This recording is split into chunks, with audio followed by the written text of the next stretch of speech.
안녕하세요. 생생법률쇼 이지원입니다. 매주 수요일 생생법률쇼에서는 경제 이슈를 짚어보고 분석해 보도록 하겠습니다. 권혁중 경제평론가 나와 계십니다. 어서 오세요. 네, 안녕하십니까. 네, 본격적인 2025년 일사년이 시작이 됐습니다. 올해 경제, 우리 작년에 이야기 나눈 것처럼 아주 장밋빛은 아닐 것 같은데요. 2025년 경제 분야 어떤 부분을 특히 집중적으로 봐야 할지 간단히 짚어주신다면요. 일단 트럼프 대통령과 금리에 대해서 좀 이번 연도는 좀 유익 있게 보셔야 되지 않을까 이렇게 좀 생각을 하고 있습니다. 네, 그분 덕분에 아주 요즘 난리가 났죠. 그렇습니다. 네, 지금 이 방송을 유튜브를 통해서도 실시간으로 함께 방송되고 있습니다. 많은 시청 부탁드리고요. 유튜브를 통한 소통의 창구도 활짝 열어두겠습니다. 방송 중 궁금하신 질문들 올려주시면 저희가 답도 해드릴 테니까요. 많은 참여 바랍니다. 여러분은 지금 생생법률쇼와 함께하고 계십니다.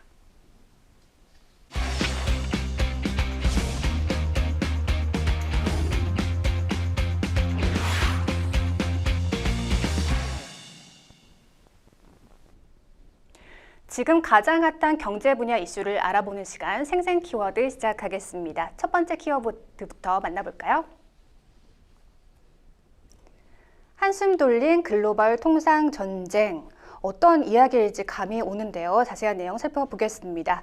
도널드 트럼프 미국 대통령이 캐나다와 멕시코의 관세 부과를 한 달 유예하기로 합의했습니다. 당장의 관세 폭탄은 피하게 됐는데요. 캐나다와 멕시코 25% 관세 적용을 불과 하루 앞두고 갑자기 유예를 했죠. 네, 그렇습니다. 이제 관세에 대해서 이제 많은 분들이 또 관심을 가질 수밖에 없는데 아마 많으신 분들이 그럴 수도 있습니다. 아니, 미국이 뭐 캐나다나 아니면 멕시코 쪽으로 25% 관세, 뭐 중국 쪽으로 10% 추가 관세, 이게 우리나라랑 무슨 상관이길래 내가 이걸 꼭 알아야 돼 하실 텐데요. 관계가 있습니다. 왜 그러냐면 트럼프 대통령이 지금 관세를 통해서 사실상 본인의 이제 하고자 하는 일들의 시작을 알렸거든요.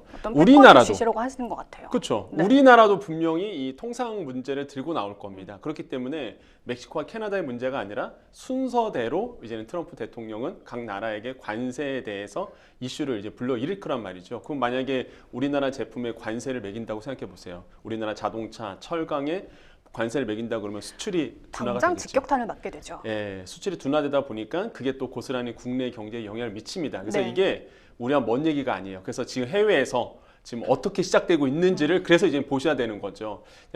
출발은 일단 미국의 출발은 캐나다와 멕시코, 중국이었습니다. 그래서 이 캐나다와 그다음에 이 멕시코 쪽에다가 25% 관세, 추가 관세 하겠다라고 얘기를 했거든요. 근데 이게 딱 30일 유예를 받았습니다. 그래서 그 왜 이 30일 유예가 됐느냐라고 본다 그러면 일단 펜타닐 문제를 주요 요인으로 뽑았거든요. 미국은 펜타닐은 뭐냐, 신종 마약입니다.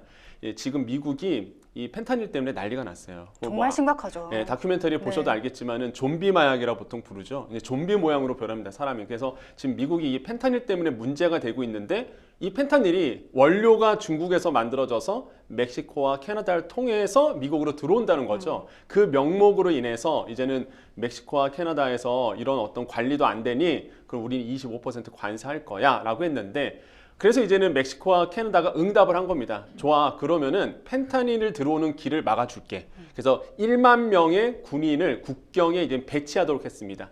그 조건을 했고, 그 다음에 이제 나오고 있죠. 마약 문제 담당 펜타닐 차르를 임명해서 담당자를 두겠다. 그 다음에 그 밑에 보시면 1만 명 국경 차단, 마약 차단해서 1만 명 투입하겠다. 그 다음에 국경 강화 계획에 13억 달러 투입하겠다라고 이제 밝힌 상태고요. 근데 캐나다도 마찬가지입니다. 뭐 1만 명 국가 경비대를 이제 투입해서 국경을 이제 보안을 강화하겠다, 이런 얘기를 지금 하고 있거든요. 그래서 이렇게 이제는 보고 있어요. 그래서 지금 보시면 아시겠지만 예, 지금 이제 차트가 좀 바뀌었습니다. 캐나다가 이제 마약 문제 펜타닐 차르를 임명했고요. 그 다음에 이제 멕시코가 이제 국경 보안을 한다고 이렇게 얘기했죠. 그래서 어쨌든 간에 거의 뭐 두 나라의 응답은 비슷했어요. 그래서 결국에는 국경을 막겠다. 그래서 펜타닐 문제를 해결하겠다라고 이제는 밝힌 상태입니다. 그래서 트럼프 대통령이 이 피드백을 받고 트럼프 대통령은 이런 표현을 썼습니다. 만족한다. 그래서 이제는 30일간 이제 유예가 됐다 이렇게 보시면 되겠습니다. 네, 트럼프 대통령의 손 안 대고 미국의 남북 국경을 강화했다 이런 이야기까지 나오는 상황입니다. 근데 중국은 그렇다 치고 멕시코나 캐나다는 우방국이지 않습니까? 네. 상당히 우호적인 국가인데도 이렇게 높은 관세를 부과하려는 또 다른 배경이 있을까요? 일단은 그런 겁니다. 일단 미국 입장에서는요, 아까도 말씀드린 것처럼 이제는 우방국이었어요. 밑에 있는 게 멕시코, 위에가 캐나다잖아요.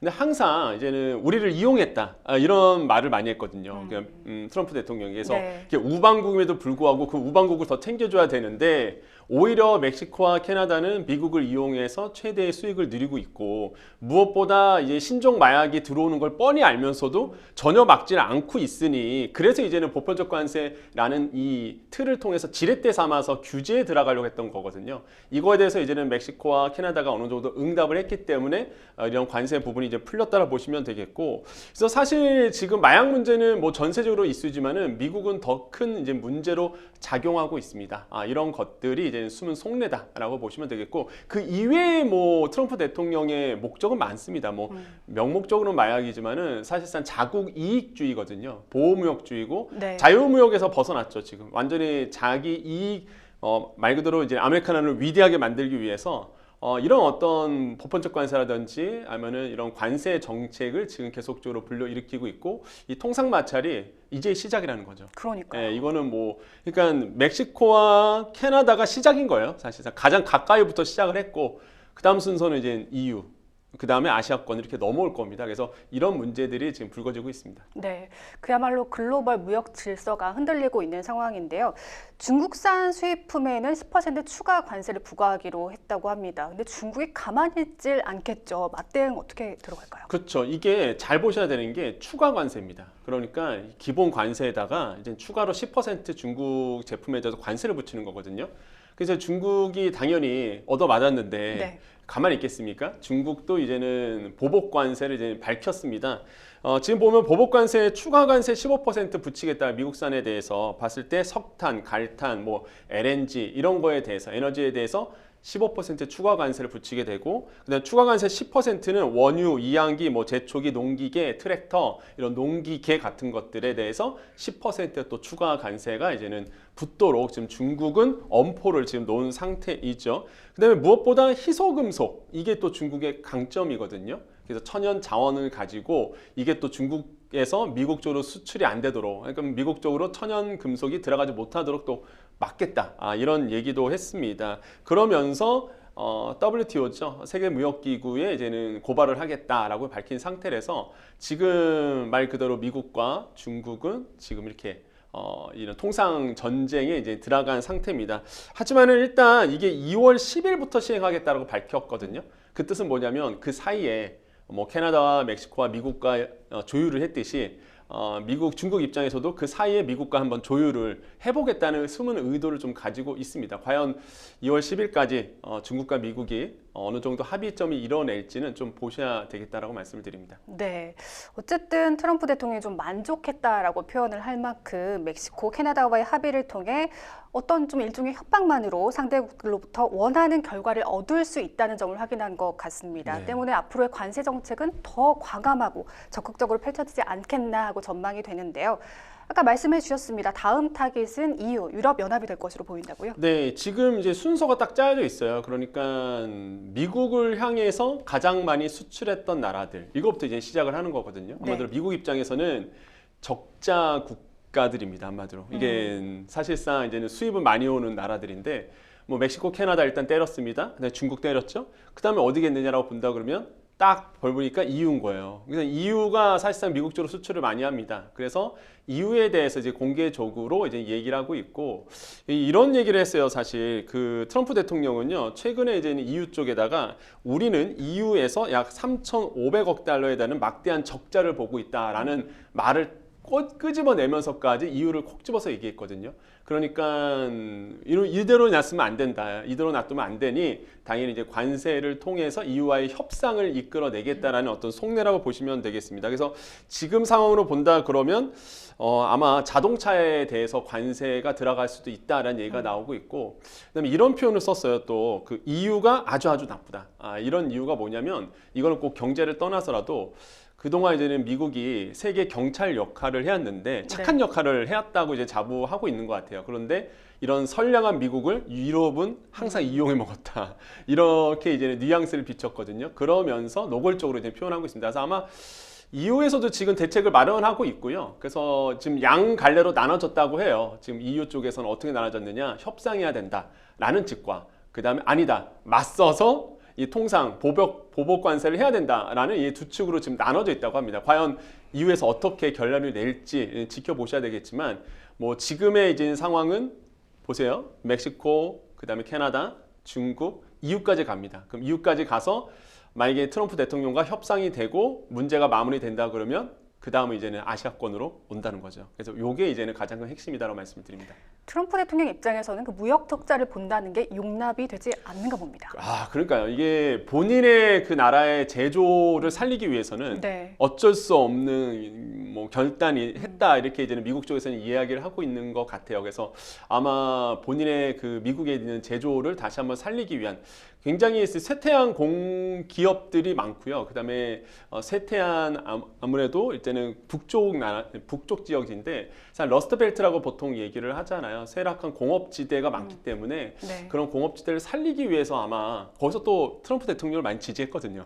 그러다 보니까 이런 어떤 제스처를 계속적으로 이제 취하고 있다 이렇게 생각을 해봅니다. 네, 이렇게 관세를 무기로 활용해서 얻을 바를 얻어내고 있다 보니 우리 입장에서도 치밀한 대비가 필요한 상황입니다. 당장 멕시코, 캐나다의 관세가 부과됐다면 이곳에 생산 기지를 구축해온 우리 기업들이 타격을 받을 수 있는 건데요. 뭐 멕시코만 해도 500여 개 기업이 진출을 해 있고 캐나다만 해도 뭐 전기차, 배터리 업계 기업이 진출해 있습니다. 이 우리나라에 대한 관세 부과는 그럼 언제쯤으로 예상하십니까? 일단 EU랑 협상이 끝난 다음에 아마 본격적으로 들어올 겁니다. 근데 잘 보셔야 되는 게 트럼프 1기 때 트럼프 대통령이 성공했거든요. 최근에 또 언론 보도에서 그 본인의 그 관세 정책에 대해서 성공 사례를 한국을 콕 집어서 얘기를 했어요. 뼈 아프네요. 네, 그래서 1기 때 본인이 이제 1기 때 그때 이제는 한국에 대한 통상을 압박을 하면서 한국 기업들 예를 들어서 삼성전자나 LG전자가 이제 미국 내에 사실상 세탁기라든지 다양한 공장들을 만들었었거든요. 그러니까 더 빨리 들어왔어요. 그런 성공 사례를 콕 집어서 얘기를 하면서 다른 나라들을 이제 압박했단 말이죠. 아마 행정부 2기입니다. 이제 2.0 시대가 돌아왔죠. 그럼 트럼프 대통령은 다시 한번 우리나라에 대한 관세에 대해서 얘기를 꺼낼 것이고 그렇게 된다 그러면 지금 시장에서는 아마 우리나라의 자동차 에 관련돼서 관세가 더 높아질 수도 있다 이런 얘기가 지금 나오고 있어요. 그래서 일본은 철강, 우리나라는 자동차에 대해서 아마 추가 관세가 들어갈 수도 있다라는 목소리가 나오고 있고요. 그래서 우리도 이제 긴장을 하고 있습니다. 특히 그 당시에 트럼프 1기 때 하도 이제는 관세 그다음에 통상 마찰이 일어나다 보니까 우리가 또 우회해서 미국을 수출하기 위해서 아까 앵커님이 잘 말씀하셨는데 멕시코 쪽에다가 정말 공장 많이 줬거든요. 근데 지금 딱 멕시코와 중국, 미국이 또 닫혀버리면 또 우리는 또 거기서 피해를 받을 수가 없어요. 그러면 결국에는 우리나라의 가전업체들은 방법이 없습니다. 멕시코도 못 세우죠. 캐나다도 못 들어가죠. 그러면 이제 미국 본토에다가 또 공장을 세워줄 수밖에 없어요. 그래서 아마 지금 이러한 것을 노림수로 트럼프 대통령이 이걸 노리고 분명히 들어올 거고 우리나라 결국에는 통상에 대해서 어느 정도 이렇게 테이블 안에서 협상이 돼야 되는데 아시겠지만 협상 주체가 지금 없거든요. 우리나라는. 그러다 보니까 지금 대응책을 마련하지 못할 수도 있다라는 이제는 이런 목소리가 나오곤 있습니다. 어쨌든 간에 결국에는 피할 수 없는 길이고요. 우리는 결국 1기 때 트럼프 1기 때 교훈을 삼아야 될 것 같아요. 그 당시에 여러분 어떤 이슈가 있었냐 그러면 우리나라 철강 기업에다가 25% 관세를 그때 이제는 때리려고 했었습니다. 25% 관세하려고 했는데 그때 우리가 어떻게 대응을 했냐면 쿼터제로 묶어버렸거든요. 그러니까 2015년부터 17년까지의 평균치에 70%의 쿼터를 맞춰서 그것만 이제 수출할 수 있도록 이제 풀어낸 기록이 있어요. 그게 뭐 어찌 보면은 미국 입장에서는 미국이 이겼다라고 볼 수 있겠지만 또 우리나라 입장에서도 그게 뭐 불리한 거는 아니었거든요.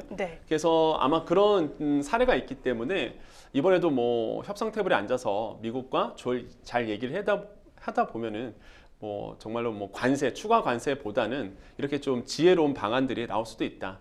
하지만은 안타까운 건 아까도 말씀드렸지만은 테이블에 앉을 지금 리더가 없다는 것, 이런 것들이 좀 불안감으로 작용하고 있습니다. 네, 이렇게 전 세계 관세 전쟁이 본격화됐을 때 우리 경제 타격을 최소화하기 위해서는 어떤 대책을 논의해야 한다고 보시나요?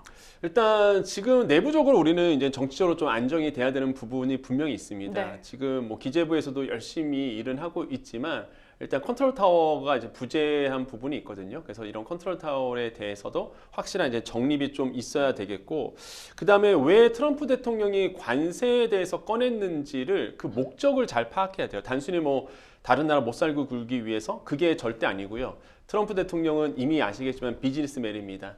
그러니까 일단 엄포 놓고 그 다음에 세게 부르고 그 다음 가서 이제 협상을 통해서 조율하는 거거든요. 사실 이번에 뭐 멕시코와 캐나다에 25% 관세했을 때 시장에서 예상을 했었어요. 이거 일단은 질러놓고 분명히 뒤에서 이제 협상해서 어느 정도 본인들이 얻어낼 거다. 지금 딱 그렇게 된 상태거든요. 그래서 30일 유예를 한 것도 그렇죠. 그렇죠. 30일 유예를 딱 네. 둬서 본인들이 얻어갈 건 다 얻어가겠다는 거거든요.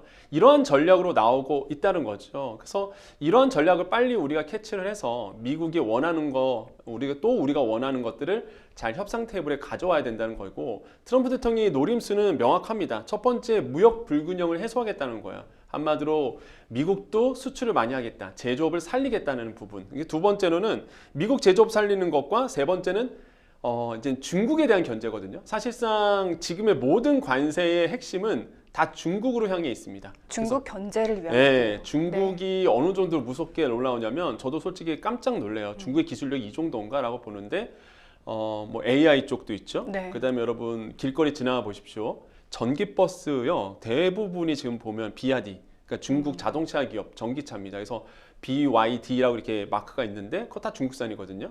그래서 전기차 그렇죠. 로봇. 예, 이 3대 핵심이 다 지금 중국에서 너무 많이 지금 기술 개발이 너무 빠르게 올라오고 있어요. 그러니까 무섭다라는 거죠. 미국은 더 아마 공포스러울 겁니다. 그래서 중국 대리기고 중국 견제를 위해서 지금 이렇게 나아갈 수밖에 없다, 이렇게 볼 수가 있겠고, 그다음에 협상 카드를 활용하기 위해서 관세를 지렛대 삼아 활용하고 있죠. 마지막으로 역시나 지지층 결집입니다. 아까 말씀드렸던 러스트벨트, 그러니까 쇠락된 공업 지역에 표심이 많고 본인들이 지지하기 때문에 이런 어떤 정치적인 어떤 지지를 위해서라도 더더욱 관세에 대해서 몰두할 수밖에 없는 구조로 간다는 거죠. 그러면 트럼프 대통령이 이런 목적이 있기 때문에 우리는 이 목적을 잘 이용을 해야 됩니다. 또 트럼프 대통령은 칭찬 되게 좋아하거든요. 그래서 칭찬을 해주면서 우리나라가 이제 통상 전쟁에서 어느 정도 승리할 수 있도록 충분한 지혜를 모아야 되는 타이밍이다라고 말씀을 드립니다. 네, 관세 전쟁으로 인해서 수출 타격이 불가피할 것으로 보이는데요. 수출 의존도가 높은 우리 경제, 우리 기업들을 위한 적극적인 대응책 마련이 시급해 보입니다. 이어서 다음 생생 키워드 만나볼까요? 1,500원 시대. 또한 어떤 이야기일지 감이 옵니다. 원달러 환율이죠. 1,400원 돌파할까 이야기를 했던 게 엊그제 같은데 1,500원을 바라보고 있습니다. 우선 최근 원달러 흐름 짚어주실까요? 환율 무섭죠. 진짜 만약에 1,500원대 되면은요. 이게 끔찍하지 않을까라는 전 생각을 하는데, 네. 여러분 이 환율 예민한 겁니다. 왜 그러냐면 지금 아마 많이 느끼실 거예요. 왜 이렇게 비싸? 다 그러시거든요. 네. 뭐 이렇게 다 비싼 거야? 라고 본다 그러면 이게 결국에는 사실상 환율 때문에 그런 거거든요. 환율이 높아진다는 얘기는 과거에 우리가 물건 하나 수입을 했을 때 1,200원 주고 사올 때가 있었습니다. 근데 지금은요, 우리는 1,500원을 주고 산다고 생각해 보세요. 그럼 300원을 우리는 더 지불해야 되거든요. 그러면 그만큼 물건값이 높아지는 거예요, 사실상. 이게 환율이 높아지면 수입 가격이 높아지게 되고요. 이런 수입 가격이 본다 그러면 이게 결국에는 물가에 고스란히 반영이 되거든요. 그래서 이제 물가 자체가 또 이렇게 높아지는 현상을 불러일으키게 됩니다. 그래서 환율이 가장 큰 이제 이슈인데, 지금 환율 추이를 본다 그러면 어제 사실상 종가 기준으로 보면 1,462원 90전으로 이제 마감을 했거든요. 어제 이제는 요거는 이제 3시 반 종가입니다. 그럼 1,490원대, 1,460원대라고 본다 그러면 거의 뭐 지금 과거에는 1,400원대 환율 생각지도 않았던 환율이에요. 그럼 너무 높다고 생각해서. 네, 그럼요. 뭐 1,400원 넘어가면 나라 망한다 이런 네. 얘기 있을 정도로 공포스러웠는데, 이제는 1,400원이 뉴 노멀이 돼버렸고, 이제는 뭐 1,500원까지 갈 수 있느냐 뭐 이런 얘기까지 나올 정도로 환율 급등이 나오고 있습니다. 네. 이게 데미지가 쌓이고 쌓이니까 결국에는 물가가 다시 한번 강하게 반등하는 역할이 나올 수 있다는 이런 어떤 우려스러움이 나오고 있고, 무엇보다 기름 뭐 주고 사오나요? 우리 기름은 달러 주고 사옵니다. 원화 주고는 안 사오거든요. 네. 달러로 바꿔서 사와야 되는데 그 우리나라 입장에서는 이게 환율이 높아진다 그러면 더 많은 돈을 주고 우리는 수입을 해야 되거든요. 기름값. 그러면 기름 안 들어가는 게 어디 있어요? 기름 다 들어가잖아요. 그러니까 물가에 악영향을 주게 돼요. 그래서 환율이 높아진다라고 본다 그러면 이게 물가에 자극할 수 있겠구나라고 생각하시면 아마 피부에 더 와닿지 않을까 이렇게 생각해 봅니다. 네, 이 트럼프발 관세 전쟁이 달러 강세의 직접적인 원인이라고 봐도 될까요? 그렇죠. 이게 왜 그러냐면 또 잘 보셔야 돼요. 이제 미국에서 관세를 예를 들어서 계속적으로 합니다. 그러면 생각해 보면은 당연히 이제는 물건값에 관세가 붙이면 물건값이 올라가겠죠. 네. 그러면 미국 입장에서도 본다 그러면 어떻게 되겠습니까? 물건값이 올라가니까 당연히 이제는 인플레이션이 다시 한번 일어날 수밖에 없습니다. 그러면 연준에서 물가가 높아지네? 아유, 금리 떨어뜨리려고 했는데 금리를 못 떨어뜨리겠죠. 미국 입장에서는. 그래서 계속 동결을 하게 돼요. 그렇게 된다 그러면 역시나 달러가 강해지게 됩니다. 금리가 안 내려가니까 당연히 달러는 계속적으로 가치가 높아질 수밖에 없고요. 고금리 상태로 계속 간다? 그럼 계속적으로 달러는 가치가 높아지겠죠. 상대적으로 워낙 약세가 나오고 이게 환율을 더 띄우는 역할을 하는 겁니다. 그래서 관세랑 미국에서 하는 관세랑 환율에도 이게 다 메커니즘이 있어요. 그래서 지금 이러한 문제들 때문에 지금 달러의 강세는 계속적으로 이루어지고 있고, 달러 인덱스를 본다 그러면 지금 108 정도 하고 있거든요. 원래 109까지 갔다가 사실상 이제는 트럼프 대통령과 미국과 캐나다의 30일 유예를 두면서 다행히 조금 이제는 달러 인덱스는 뭐냐면 주요 통화 6개의 통화 대비해서 이제 달러의 값어치를 나타내는 게 달러 인덱스인데, 이게 이제는 109까지 갔다가 108로 좀 소폭 떨어졌는데 108도 높은 겁니다, 여러분.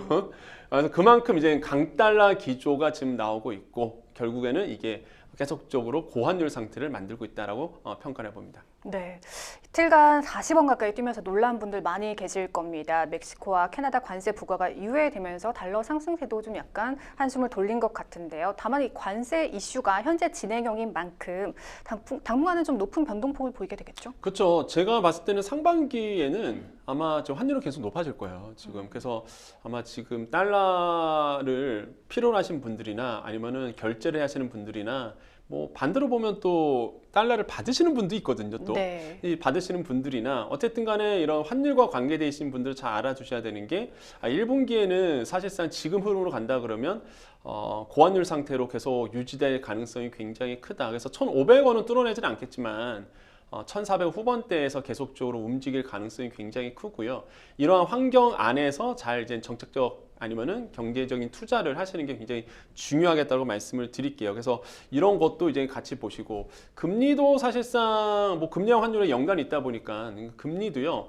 뭐 인하에 대한 시그널이 있었지만 지금 상황을 보면은 금리 인하 시그널이 쏙 들어간 상태입니다. 그래서 네. 아마 계속 당분간 동결이 될 가능성도 없지 않아 있다. 이런 것도 같이 좀 체크를 하셔야 될 것 같아요. 그만큼 이 한국은행의 고민이 커질 것 같습니다. 지금 외환 보유액도 46억 달러가 감소했다고 하더라고요. 그만큼 좀 시장 개입을 적극적으로 하고 있다는 소리인데, 한은의 고민이 정말 깊을 것 같습니다. 고민이 깊죠. 생각해 보십시오. 지금 작년까지 그랬거든요. 이게 2025년은 금리 인하 시그널이 있다. 그러니까 금리 인하가 분명히 이루어질 거다라고 이제는 예상을 하고 움직였는데, 막상 지금 뚜껑 열어보니까 지금 미국의 물가가 심상치가 않은 겁니다. 네. 다시 한번 물가가 좀 뛰고 있는 부분이 보여요. 그래서 연준이 금리를 이제 최근에 한번 동결을 했습니다. 인하한 게 아니라 동결했거든요. 그러면 지금 미국이 금리 상단이 4.5%고요. 우리나라는 3%거든요. 그럼 금리의 역전이 된 상태예요. 네. 1.5%포인트 정도 지금 벌어져 있는데, 여러분 생각해 보십시오. 여러분이 돈이 있습니다. 그럼 돈이 있으면 어디에다 투자하시겠어요? 금리가 높은 쪽으로 당연히 우리는 투자하게 되죠. 돈이요, 미국으로 가요. 예, 우리보다 훨씬 더 금리가 높기 때문에. 그러면 외국인 투자 자본이 미국으로 흐를 수밖에 없는 구조입니다. 자, 이런 상황이에요. 지금 딱 이런 상황에서 우리가 만약에 금리를 내린다. 생각해 보십시오. 지금 우리나라는 1월은 끝났고요. 2월 25일에 이제 금통위가 열리게 되는데, 우리가 만약에 2월 25일에 이번 달 25일에 만약에 금통위에서 금리를 만약에 인하한다라고 생각해 보십시오. 그러면 금리의 격차는 더 벌어지겠죠. 그러면 외국인 자금들이 더 미국 쪽으로 흘러갈 가능성이 있습니다. 주식시장 또 내려갈 수밖에 없고요. 그쵸. 채권 시장도 마찬가지고 이게 그래서 지금 금리가 중요한 거예요. 그렇다고 금리를 안 내리자니 지금 국내 상황이 너무 안 좋은 거예요. 경기가 그러니까요. 너무 위축이 되고 사실상 소비가 위축이 되고 내수 경제가 너무 안 좋은 상태에서 이 타이밍에서 사실 금리를 또 내려줘야 되거든요. 왜? 금리가 내린다는 얘기는 시중에 통화량을 푼다는 얘기입니다. 시중에 돈이 흐르게 되거든요. 돈이 흐르면 또 쓰시는 분도 있을 거고 네네. 소비가 이루어지거든요. 그래서 내수 경기를 위해서 금리를 인하해야 되는데 환율을 보자니 인하하면 안 되겠고 딜레마에 빠진 거죠. 그래서 지금 시장에선 과연 2월 달에 금통위가 과연 한국은행에서 금리를 인하할까 아니면 동결할까 이게 이제 초미의 관심사인데 반반인 것 같아요. 많은 전문가들도 어느 분들은 금리 인하해야 된다. 내수 경기를 위해서 경기 위축을 위해서 경기를 살리기 위해서 금리 인하해야 된다는 분도 계시고 또 어떤 전문가들은 이제 환율 너무 지금 환율 네. 자체가 높기 때문에 우리 한번 쉬고 가는 게 맞다라고 보고 있는데 제 개인적 생각은 저는 원래 금리 인하하는 쪽을 더 선호하는데 지금 상황을 보면 환율 때문에 저는 한 번쯤은 동결하고 한번 지켜보고 가는 게 더 맞지 않을까라고 좀 보고 있습니다. 그래서 아마 이번 2월달 금통위가 어떻게 판단할지는 모르겠지만 지금 뭐 가능성은 반반인 것 같아요. 그래서 저의 개인적 의견은 한번 지켜보고 가는 것. 그래서 동결하고 아마 그렇게 되면 4월달에 금통위가 열리는데 이 4월달에 한번 금리를 인하할지 그때 가서 볼 수도 있다. 물론 만약에 금통위가 2월 달에 금리를 내린다 그러면 딱 어떤 시그널이냐 그러면 현재 내수 경기가 최악이고 이대로 놔두면 안 된다는 긴박함에 움직였다 이렇게 해석을 하셔야 됩니다. 그게 좋은 게 아니에요 사실상 그렇게 되면 그러니까요. 경기가 그만큼 정말 안 좋다는 네. 얘기거든요. 그래서 이런 것도 잘 보셔야 되겠다라고 말씀을 드립니다. 알겠습니다. 자, 이어서 다음 생생 키워드 만나볼까요? 챗 GPT 버금가는 가성비 AI. 챗 GPT 못지않은 AI가 새롭게 주목받고 있습니다. 중국 스타트업 딥시크가 선보인 인공지능 챗봇이 전 세계에서 아주 뜨거운 화제를 불러일으키고 있죠. 챗 GPT만큼 스마트하다, 기특하다 이런 반응들이 있습니다. 성능이 좋다 보니까 아무래도 좀 반향을 일으키는 것 같은데 어느 정도일까요? 무서워요. 저는 진짜 중국의 기술력이 이렇게까지 높아졌나? 라고 할 정도로 이게 엄청나다는 생각을 해봅니다. 이게 우리가 이제 설날 때 우리가 좀 쉬고 있을 때 세계는 굉장히 발빠르게 움직였습니다. 대표적인 게 이제 딥시크 개발이 됐다 이런 얘기가 있었는데 이게 중국의 벤처 기업이에요. 조그만 벤처 기업에서 이 생성형 AI를 하나를 개발을 했습니다. 근데 이게 처음에는 이슈를 못 받았어요. 이슈를 못 받다가 이제 미국에서 한 리서치 연구기관에서 딥시크에 대한 보고서를 내면서 그게 이슈가 됐는데 그게 뭐냐 그러면 그 챗 GPT를 많이 쓰시잖아요. 네. 우리가 오픈 AI에서 만든 챗 GPT의 개발 비용의 20분의 1을 썼습니다. 5.6%. 너무 파격적인 거죠. 그러니까 네. 비용이 20분의 1을 쓰고 성능은 챗 GPT랑 버금가는 성능을 만들어낸 거예요. 그러니까 세상이 발칵 뒤집혔죠. 왜? 기존까지 우리의 상식은 고사양의 AI 칩, 고사양의 HBM 이런 하드웨어적인 탄탄한 하드웨어적인 비용을 많이 써서 AI를 학습시켜서 딥러닝해서 AI를 개발한다. 이게 이제 기본적인 이론이었는데 이걸 무참히 깨버린 겁니다. 아니 20분의 1 비용으로 이 정도의 AI를 만들 수 있단 말이야? 그러니까 난리가 난 거예요. 전 세계가. 그래서 어느 정도의 정말 기술력이길래 이 정도로 받느냐? 실제 이제 분석이 들어갔어요. 딥시크가 정말로 이런 챗GPT의 성능에 버금가냐 봤더니 거의 비슷하다는 거예요. 그러니까 난리가 난 거거든요. 그래서 세상이 발칵 뒤집혔다. 그러면서 우리가 두 가지 측면을 보셔야 됩니다. 중국의 기술력이 정말 무섭다. 두 번째는 AI의 판도가 바뀌었다.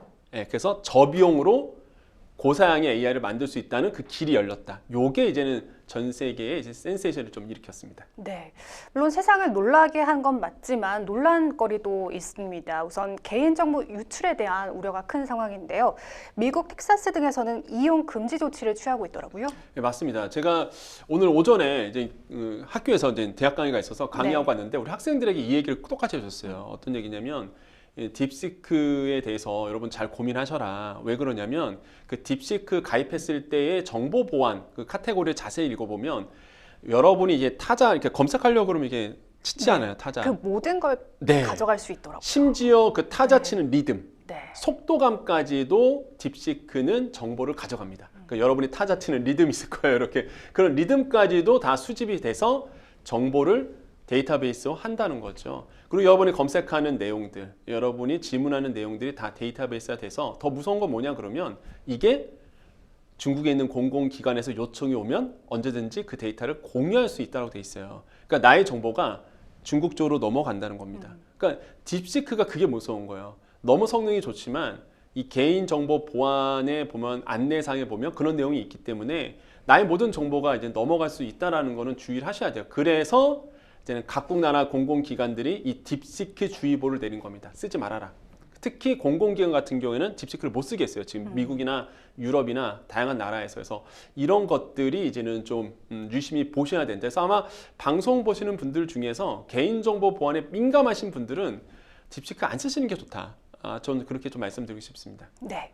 자, 앱 리테일 분석 서비스가 발표한 한국인이 가장 많이 사용한 생성형 AI 앱 통계에 따르면 주간 사용자 수 1위 챗 GPT의 뒤를 이어서 딥시크가 121만 명으로 2위를 차지했다고 합니다. 정말 빠른 성장세를 보이고 있는데요. 반도체 업계로 시선을 좀 넓혀보겠습니다. 엔비디아의 경우 딥시크 열풍 이후 주가가 정말 폭락했습니다. AI에 들어가는 고성능 반도체 수요가 그럼 급감하게 될 거라고 보십니까? 네, 그렇죠. 이게 또 우리 주식시장에 어떤 영향을 미쳤냐 그러면 아까 말씀드렸잖아요. 개발 비용이 20분의 1로 고성능의 AI를 만들었거든요.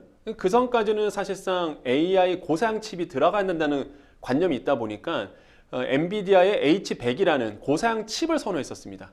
그런데 그 딥시크는 H800이라는 저사양 AI 칩으로 개발이 된 거거든요. 그러니까 이제는 완전히 판도가 바뀐 거죠. 패러다임이 변했어요. 저사양의 칩도 충분히 가능하다. 그러면 생각해 보십시오.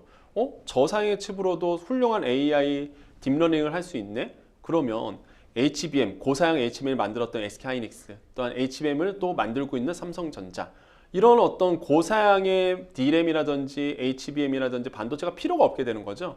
그래서 주가가 뭐 엔비디아 떨어지고요, SK하이닉스, 삼성전자 다 타격을 받았습니다. 네. 물론 지금은 조금씩 회복을 하고 있지만 딥시크가 런칭한 다음부터 계속적으로 충격을 주고 있거든요. 그래서 패러다임이 바뀌었다는 거예요. 그래서 지금 요즘에는 어디를 보고 있냐면 투자자들이 그런 하드웨어적인 것도 좋지만은 소프트웨어적인 부분, 한마디로 AI를 활용해서 세상에 이로움을 줄 수 있는 이런 AI 소프트웨어를 개발하는 회사에 더 많은 관심을 갖게 돼요. 그게 뭡니까? 네이버라든지 카카오라든지 이런 회사들에 대해서 이제 투자가 좀 이루어지고 있어요. 그래서 좀 주가의 흐름을 회복하고 있거든요. 저변이 좀 넓어지고 있어요. 그래서 네. 왜냐하면 AI가 이렇게 저비용으로 고사양의 AI가 이렇게 계속 나온다 그러면 저변이 넓어질 거 아닙니까? 그럼 결국에는 그걸 응용하고 활용할 수 있는 이런 아키텍처를 활용할 수 있는 AI 소프트웨어들이 더 관심을 갖게 된다는 거죠. 그래서 투자자들이 거기에 이제 관심을 갖고 돈을 싸들고 옮겨가고 있는 겁니다. 그래서 이런 추이도 이제 잘 보셔야 되겠다라고 보시면 되겠고, 그 다음에 이제는 아무래도 이런 SK하이닉스나 삼성전자에 아무래도 장기적인 영향은 분명히 줄 겁니다. 하지만 유심히 보셔야 되는 게 또 하나, 그렇다고 고사양 AI 칩이 필요가 없느냐, 고사양의 HBM이 또 필요가 없느냐, 그렇지는 않다는 거죠. 고사양은 고사양대로 충분히 이제 응용 값어치가 있고, AI의 또 저사양 같은 경우에도 하나의 투 트랙이 그러니까 생긴다고 보시면 돼요. 그래서 너무 이렇게 공포심에 짓눌릴 필요는 없다라고 말씀을 드립니다. 네, 어쨌든 우리 기업 업계에 좀 미칠 파장이 크기 때문에 네. 계속적으로 좀 관심을 갖고 지켜봐야겠습니다. 지금까지 생생 키워드 만나봤고요. 저희는 뉴스픽스로 다시 돌아오겠습니다. 여러분은 생생 법률쇼와 함께하고 계십니다.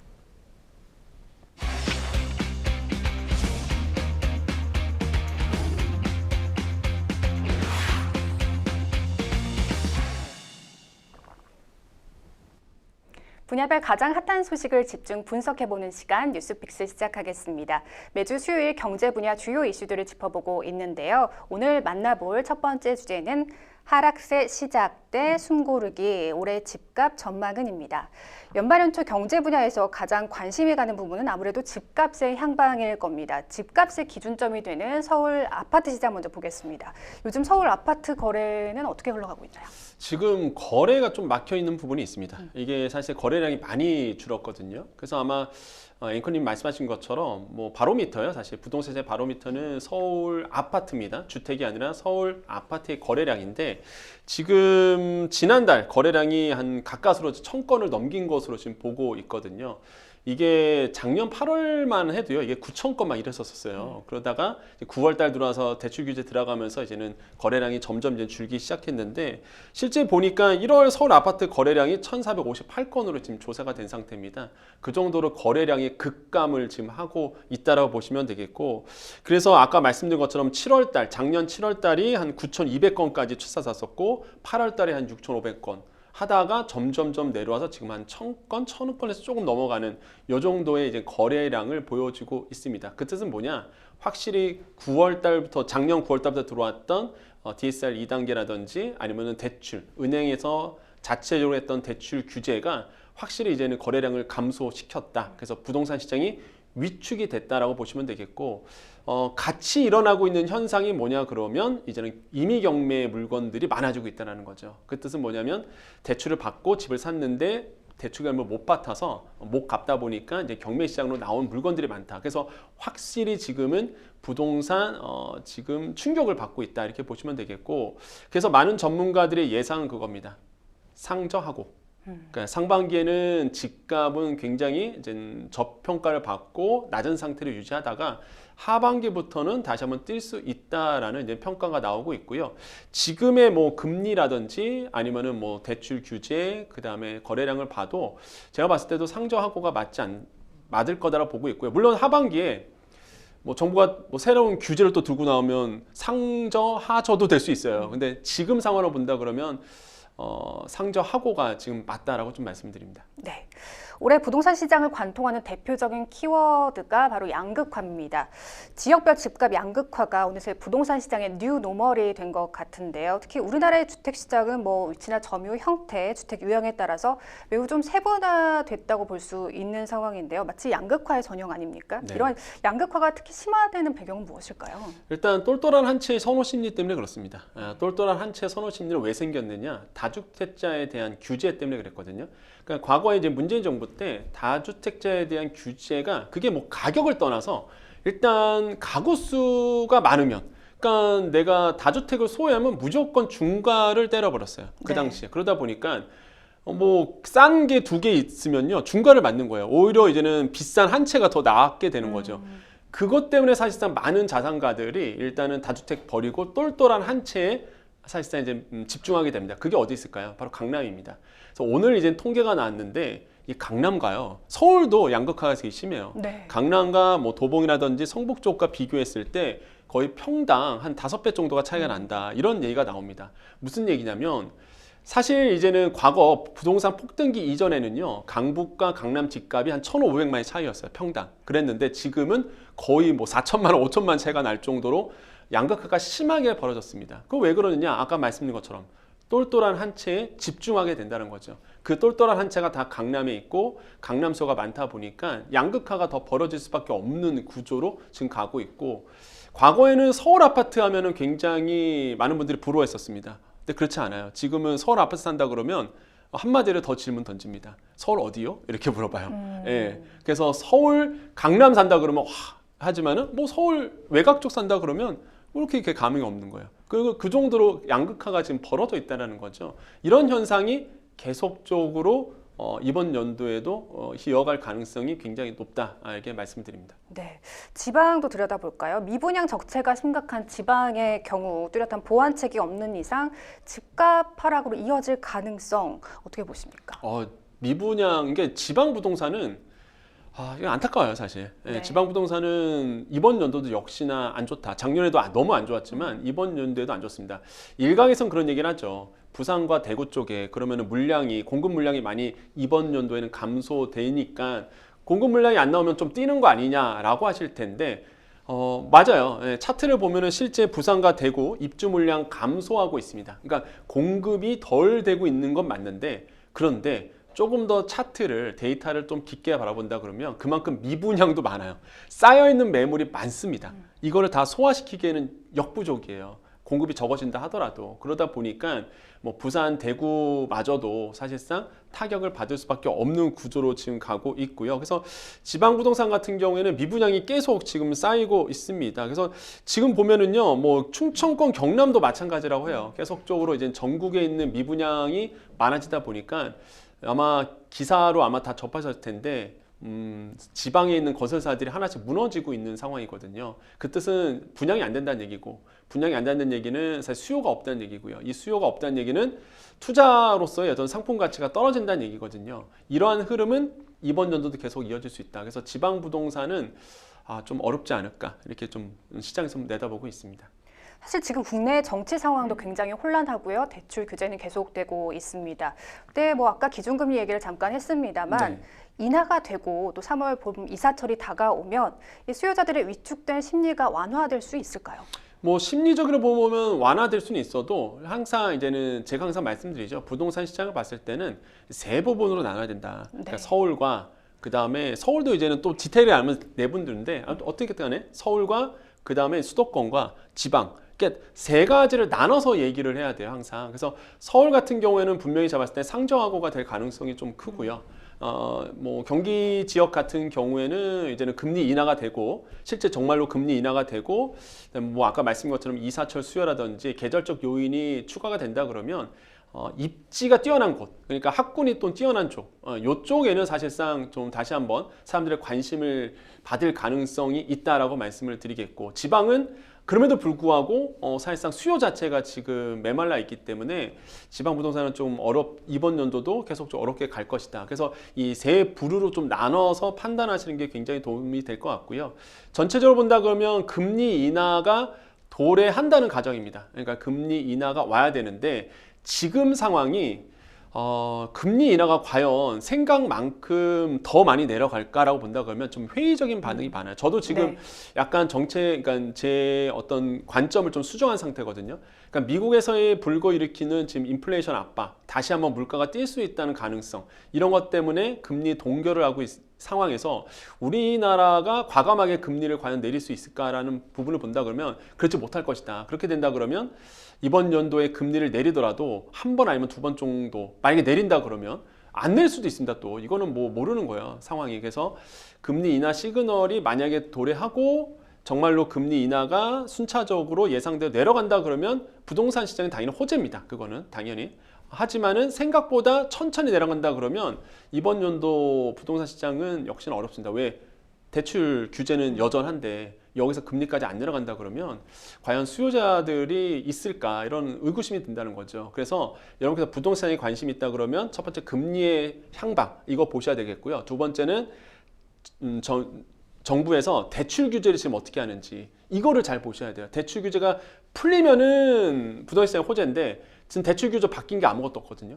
계속적으로 막혀 있는 상태다. 이거는 좀 보셔야 되겠습니다. 네, 지난해 크게 올랐던 집값이 가을부터 주춤해지면서 올해 요즘 주택연금 가입자가 늘고 있다고 하거든요. 더 떨어지기 전에 하는 걸까요? 그렇죠. 주택연금이라는 거는 참 좋은 상품이에요. 네. 이게 주택연금은 결국 내가 살고 있는 집을, 사실상 이건 대출 상품입니다, 여러분. 내가 이거를 맡겨서 대출 받는 거예요, 사실상. 내 집을 담보로 해서. 그래서 그걸 연금 형식으로 받는 게 바로 주택연금인 거죠. 주택연금은 좀 많은 분들이 궁금해 하셔서 대상자를 좀 말씀드리면 만 55세 넘어가신 분들이라면 이거는 뭐 신청할 수 있습니다. 내 집을 담보로 연금 형태로 이제 받는 거고요. 그래서 이제는 연령이 주택 소유자나 배우자가 한 분이라도 55세면 이제 가능하고요. 당연히 뭐 본인이나 배우자가 대한민국 국적이어야 되고, 그 다음에 이제는 공시가격 12억 원 이하여야 됩니다. 12억 원 이하 1주택자만 가능한데 다주택자도 신청을 할 수 있어요. 하지만 다주택자는 총 아파트, 예를 들어서 집값의 가치가 12억 이하여야 됩니다, 합쳐서. 그래서 이런 분들은 주택연금에 가입할 수 있는데, 그럼 주택연금 가입을 왜 하느냐? 내 집을 지금의 담보로 연금이 계산됩니다. 그럼 내 지금 집에 대한 가치가 떨어진다 그러면 어떻게 될까요? 내 연금액도 떨어지는 겁니다. 그렇기 때문에 가장 높을 때, 지금 더 높다라고 판단하기 때문에 지금 주택연금을 가입하시는 분들이 그래서 많은 거예요. 만약에 나중에 집값이 떨어질 거라고 생각하면은 뒤늦게 가입할수록 사실상 손해거든요. 그래서 일단은 집값이 떨어질 것 같으니 지금 주택연금 가입하신 분이 많은 거고, 중요한 게 한 번 가입 딱 들어가잖아요. 그럼 내가 집값이 오르던 떨어지던 간에 그대로 가는 겁니다, 평생. 그렇기 때문에 언제 들어가냐가 그래서 중요한 거고, 많은 분들이 주택연금을 지금 많이 가입하는 이유는 집값이 떨어질 거야 라고 판단하기 때문에 들어간다. 그래서 이런 어떤 흐름을 잘 보셔야 되겠습니다. 네. 7월에 스트레스 DSR 3단계가 본격적으로 시행될 예정인데요. 이게 또 변수가 될까요? 되죠. 이게 저는 연기가 되지 않을까 생각해요. 예, 만약에 7월 달에 3단계 들어가면 대출이 완전 막히는 분들이 되게 많을 겁니다. DS라는 게 뭐예요? 내 여력만큼 빌려갈 수 있는 거거든요, 결국에는. 근데 여력이 없으신 분들이 태반일 텐데 여기에서 과연 그 DSR 3단계가 이런 상황에서 적용이 된다 그러면 지방 부동산 다 망합니다, 진짜.